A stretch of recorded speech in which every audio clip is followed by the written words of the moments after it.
Hello friends, welcome to the new episode of my channel. আমি অরিত্র। এখন এই ভিডিওর মধ্যে আমরা কথা বলছি লৌহ গৌরাঙ্গের নামরে ছবিটাকে নিয়ে, সৃজিত মুখার্জির নতুন ছবি। এবং এই ছবিতে লিড চরিত্র প্লে করছেন শুভশ্রী গাঙ্গুলি রয়েছেন, ব্রাত্য বসু রয়েছেন, ঈশা সাহা রয়েছে, ইন্দ্রনীল রয়েছে, সুস্মিতা চ্যাটার্জি রয়েছে, যিশু সেনগুপ্ত রয়েছে এবং শ্রী চৈতন্য মহাপ্রভুর চরিত্রে আমরা দিব্যজ্যোতিকে দেখতে পাচ্ছি আর কি। তো এই আর কি স্টারকাস্ট। তো কীরকম হলো এই ছবিটা দেখুন। রানা সরকার অ্যাজ প্রডিউসার এবং সৃজিত মুখার্জি অ্যাজ ডিরেক্টর, এরা এই কম্বিনেশনটা আমাদেরকে জাতিস্বরের মতো ছবি দিয়েছে, যেটা আউটস্ট্যান্ডিং একটা ছবি ছিল। এবং সৃজিত মুখার্জি এই যে দুটো টাইম লাইনের মধ্যে গল্প বলা, প্রেজেন্ট এবং পাস্টের মধ্যে, এটা জাতিস্বরেও করেছিলেন, গুমনামির ক্ষেত্রেও করেছিলেন। এবার সেখানে হয়েছিলটা কি, যে দুটো টাইম লাইনের মধ্যে একটা প্যারালাল ছিল, মানে দুটো টাইম লাইন কোথাও কিনা মার্জ করে আছে, মানে একটা কোথাও কানেক্টিং টিস্যু আছে দুটো টাইম লাইনের মধ্যে। মানে আপনি যদি জাতিস্বরের ক্ষেত্রে দেখেন, যে অ্যান্টনি ফিরিঙ্গির যে নিজস্ব ক্যারেক্টার আর যে একটা লোক, বিদেশি একটা লোক, সে এসে কোথাও মানে বাংলা গান শিখছে, তার একটা অ্যাকসেপ্টেন্স সে প্রথমে পাচ্ছে না, তারপরে সে কোথাও গিয়ে অ্যাকসেপ্টেড হচ্ছে, সেই একটা জার্নি ছিল সেই ক্যারেক্টারটা। আর যিশু সেনগুপ্তর ক্যারেক্টারটাও একটা নন বেঙ্গলি, সে স্বস্তিকা মুখার্জির ভালোবাসা জেতার জন্য তাকেও এরকম বাংলা ভাষাটা শিখতে হচ্ছে, যেটা অ্যান্টনি ফিরিঙ্গির ক্ষেত্রেও ছিল। তো দেখুন, দুটো আর্কের মধ্যে একটা প্যারালাল আছে। এবং আরেকটা কানেক্টিং টিস্যু কোথায় ছিল, স্বস্তিকা মুখার্জি ক্যারেক্টারটাকে দিয়ে কানেক্ট করেছিল শেষে ক্লাইম্যাক্সের দিকে, যেটা কিন্তু খুবই ভালো একটা টুইস্ট ছিল। আর গুমনামির মধ্যে কানেক্টিং টিস্যুটা কী ছিল, অনির্বাণ ভট্টাচার্য লাইফের ওপর, মানে গুমনামি বাবা বা নেতাজির একটা ইম্প্যাক্ট আমরা দেখতে পাচ্ছিলাম, যে তার লাইফটা এবং তার জার্নিটা কীরকম ছিল ক্যারেক্টার একটা, যে একটা লোক যে একদম নেতাজিকে বিশ্বাস করে না, ওভার রেটেড মনে করে, সে সেখান থেকে একজন বিলিভার হয়ে উঠছে, নেতাজির আদর্শে বিলিভার হয়ে উঠছে।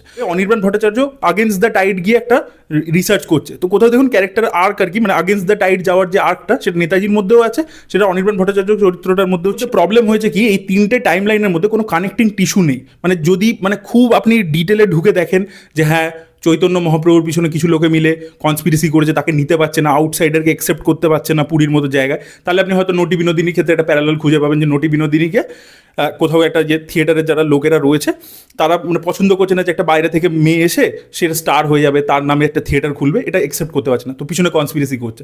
এইভাবে আপনি প্যারালাল আপনাকে জোর করে খুঁজতে হবে, বাট কানেক্টিং টিস্যুটা ভিজিবল নয়। আর ইন্দ্রনীল, ঈশা এবং সুস্মিতা চ্যাটার্জির যে টাইম লাইনটা, যেটা present day current day time line, সেখানে তো কোনো কানেক্টিং টিস্যু নেই। মানে এই ঈশা সাহার চরিত্রটার মধ্যে এবং বাকি দুটো টাইম লাইনের মধ্যে যে কোনো কানেক্টিং টিস্যু থাকবে, সেটাও নেই কিন্তু কোনোভাবে।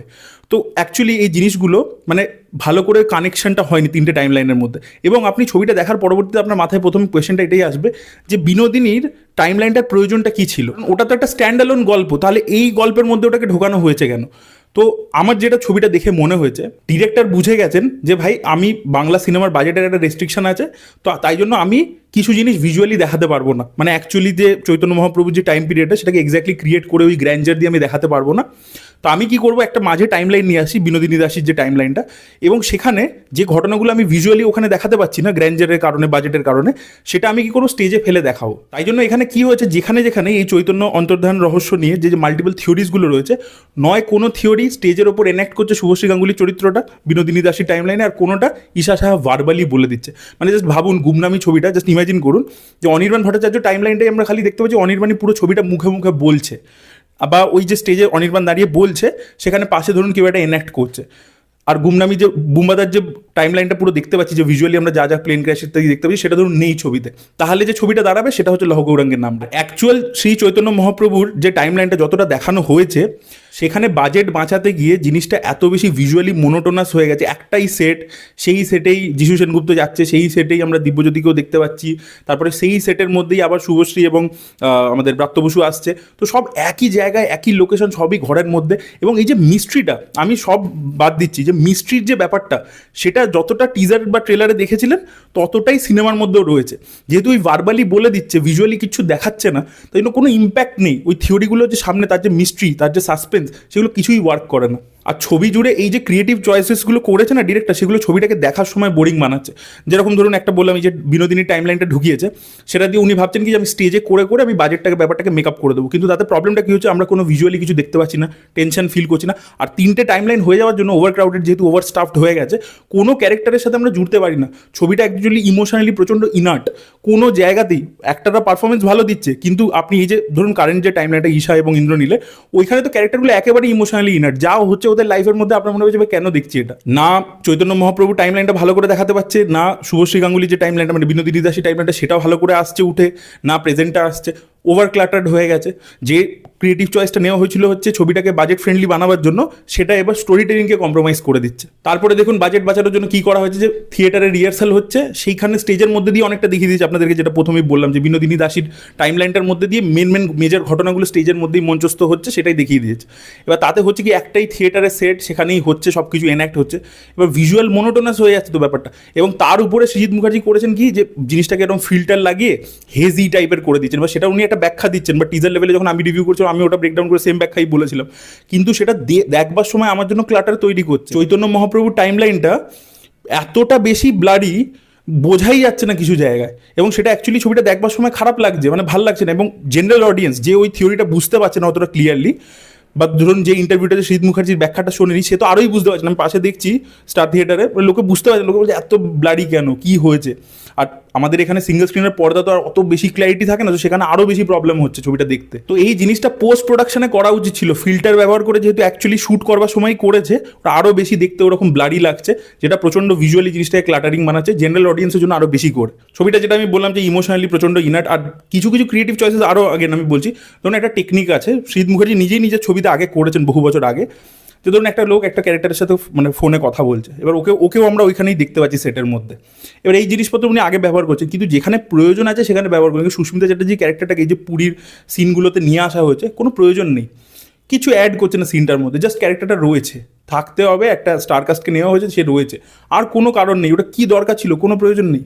তারপরে ক্যারেক্টারগুলো না ক্লোজার পায় না ভালো করে, মানে ধরুন জিজু সেনগুপ্তের ক্যারেক্টারটাই যে আসছে, সেই ক্যারেক্টারটা কোনো ক্লোজার নেই, সেই জিনিসপত্রগুলো সবই মানে একদম ভেগভাবেই ছেড়ে দেওয়া হয়। কোনো ক্যারেক্টার, আমি বলছি না যে আপনাকে এক্স্যাক্ট থিওরিটা বলে দিতে হবে, কিন্তু এই ক্যারেক্টারদের তো একটা করে ক্লোজার থাকবে, সেই ক্যারেক্টারগুলো সব হাফ বে। ছবির মধ্যে ভালো বলতে কি, আমি বলবো অভিনয় কিন্তু ভালো হয়েছে। আমার গিরিশ ঘোষের যে চরিত্রটা করেছেন ব্রাত্য বসু, তার পারফরমেন্স খুব ভালো ছিল। শুভশ্রী গাঙ্গুলির পারফরমেন্স আমার খুব ভালো লেগেছে। একটা সিন আছে একদম লাস্টে মেকআপ তুলে ফেলছে, সেখানে যাতে কান্নাটা বোঝা না যায়, তাই জন্য যেটা দিয়ে মেকআপ তোলে সেটাকে না চোখের নিচে বেশি করে লাগিয়ে দিচ্ছে। ওই সিনটাতে তার পারফরমেন্স খুবই ভালো ছিল। তো এদের পারফরমেন্স ভালো, দিব্যজ্যোতির কাজ কিন্তু খুব ভালো হয়েছে। সে ওই ব্যাপারটা একটা ডিভাইন ব্যাপার আনতে পেরেছে, তার চেহারার সাথে চৈতন্য চেহারার সাদৃশ্য নেই, কিন্তু কোথাও গিয়ে সে এটা আনতে পেরেছে, তার পারফরমেন্স ভালো ছিল। ইভেন যিশু সেনগুপ্ত অল্প ছোট্ট রোল, তার পারফরমেন্সও কিন্তু বেশ ভালো ছিল। এবং ছবির বেস্ট থিং হচ্ছে মিউজিক, ইন্দ্রদীপ দাশগুপ্তর মিউজিক, তারপরে কবির সুমনের যে গানটাকে ব্যবহার করা হয়েছে ওইটা টেরিফিক, মানে এই অ্যালবামটা আউটস্ট্যান্ডিং হয়েছে। এবং গানের ব্যবহার, মিউজিক কিন্তু এই ছবির মানে সোল, ওইটা দারুণ হয়েছে।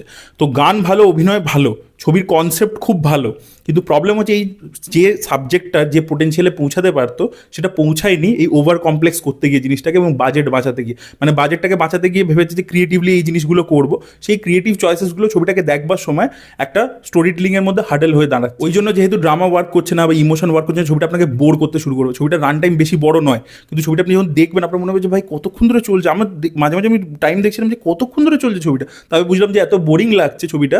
যেহেতু ওই যে বলছি ইমোশনটা যদি ওয়ার্ক করতো তাহলে হয়ে যেত ব্যাপারটা, কিন্তু এতটাই কম স্পেস পাচ্ছে, একটা থেকে কেটে আরেকটা চলে যাচ্ছে, একটা থেকে কেটে আরেকটা চলে যাচ্ছে, ওই জন্য কি হচ্ছে ইমোশনে কানেক্ট করছি না ক্যারেক্টারদের সাথে, ওই জন্য বোরিং লাগছে তাদের জার্নিটা দেখতে। তো বোরিংও লেগেছে প্রচুর ছবিটা। আর আমার কথা, আমি ছবিটা দেখতে দেখতে ভাবছিলাম যে এসভিএফ এই ছবিটার প্রডিউসার হিসেবে আছে, একটা বই আছে আপনাদেরকে রেকমেন্ডও করবো যদি আপনারা পড়ে না থাকেন, ক্ষমা করো এ প্রভু, তার রাইটস এসভিএফ এর কাছেই আছে। সেটা চৈতন্য অন্তর্ধান রহস্যকে নিয়েই লেখা, রূপক সাহার গল্প।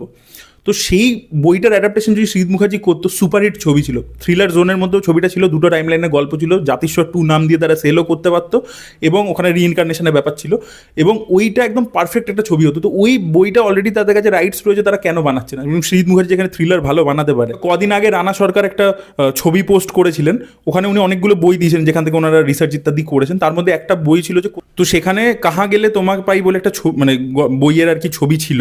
তো সেটা ডক্টর জয়দেব মুখোপাধ্যায়ের লেখা। উনি আর কি ফার্স্ট পার্টটা লিখেছিলেন, সেকেন্ড পার্টটা লেখার আগে উনি রিসার্চ করতে করতে পুরীতে মিস্ট্রিয়াসলি ভাবে মারা যান আর কি।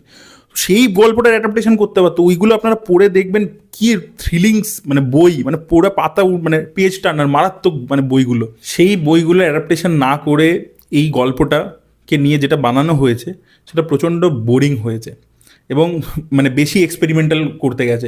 দুটো টাইম লাইন রেখে, মানে ক্ষমা করো এ প্রভু যদি অ্যাডাপ্টেশন হতো, সুপারহিট ছবি হতে পারতো, সুপারহিট ছবি হতে পারতো, পুরো গুমনামি 2 বা জাতিস্বর 2 হতে পারতো, মানে সেই লেভেলে যেতে পারতো ব্যাপারটা।